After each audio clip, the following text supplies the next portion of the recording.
जय माता दी मित्रों, कैसे हो आप सब। आशा करते हैं आप सब अच्छे होंगे, खुश होंगे।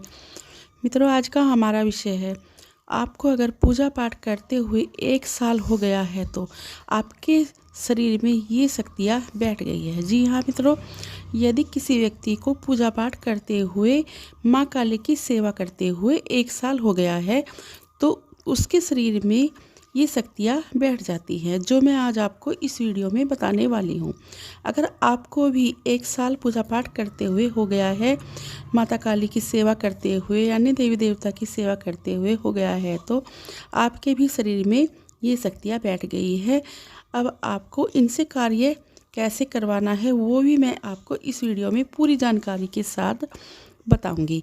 यदि किसी व्यक्ति को 1 साल हो गया है पूजा पाठ करते हुए, माता काली की सेवा करते हुए, तो उसके शरीर में ये शक्तियाँ बैठ गई हैं, जिनके नाम मैं आपको बताऊंगी। और जब आपको 1 साल हो गया है तो आपको ये नहीं पता कि इन शक्तियों से कार्य कैसे लेना है, वो भी आज मैं आपको बताऊंगी। तो चलिए मित्रों, मैं आपको बताती हूँ कि इन शक्तियों के नाम क्या है। देखिए, जो शक्तियाँ आपके शरीर में बैठ गई है, ये कलयुग की जागृत शक्तियाँ हैं, महारानी आपके शरीर में बैठ गई हैं।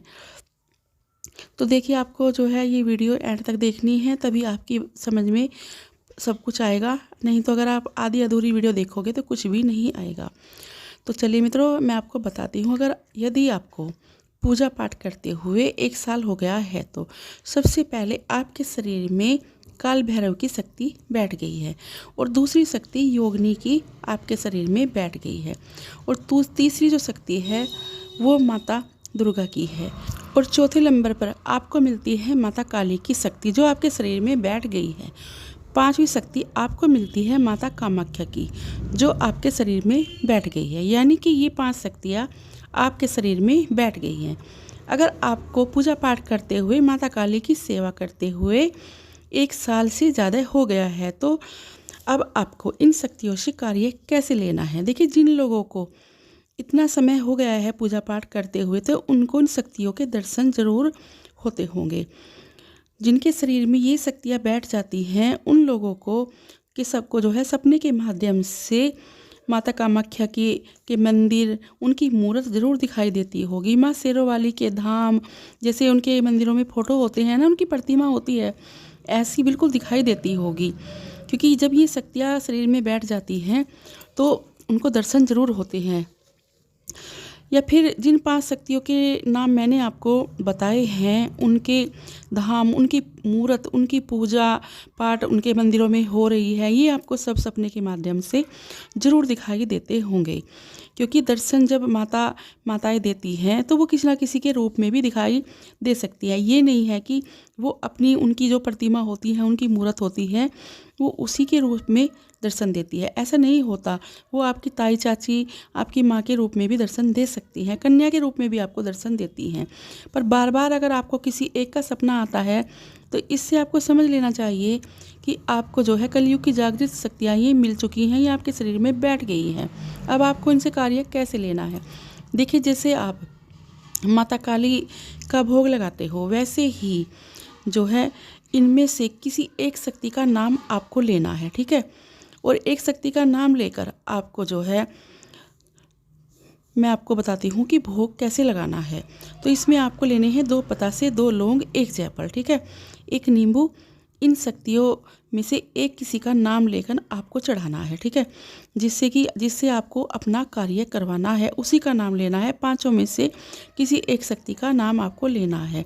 और आपको ये जो मैंने भोग बताया है, ये 2 लौंग, 1 पतासा, 2 लौंग, 2 पतासे, 1 जायफल, 1 नींबू, कपूर के ऊपर आपको जलाना है। कपूर को पहले जलाना है, और फिर जिस शक्ति का भी आपने नाम लिया है, उनकी जो फोटो है, उनकी प्रतिमा है, ये उनके ही सामने आपको ये चढ़ाना है, ठीक है।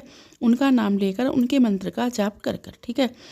तो उसी शक्ति का नाम आपको लेना है जिससे आपको अपना कार्य करवाना है, क्योंकि भोग आप उसी को ही चढ़ा रही है, वही आपका काम करेगी। और इतना बोलना है कि हे मेरी परमेश्वरी माता, हे मेरी महामाई, मेरे सारे बिगड़े कार्य पूरे करो, मुझे अपना आशीर्वाद दो और हम पर जो भी हमारे पर मुसीबत आई है वो सब मुसीबत जो है ख़त्म कर दो और हमारे घर में, हमारे बच्चों में, हमारे परिवार में, हमारे कारोबार में सुख शांति दो। तो मुझे सही राह दिखाओ, मेरी इतनी प्रार्थना आपसे है। तो देखिए वो आपका कार्य करेगी। यही आपको बोलना है कि मेरा कार्य आज से, अभी से आप पूरा कर दो। तो आपको जो भी आपका कार्य होगा, जितना भी जो भी जैसा भी होगा वो माँ आपका पूरा करेंगी।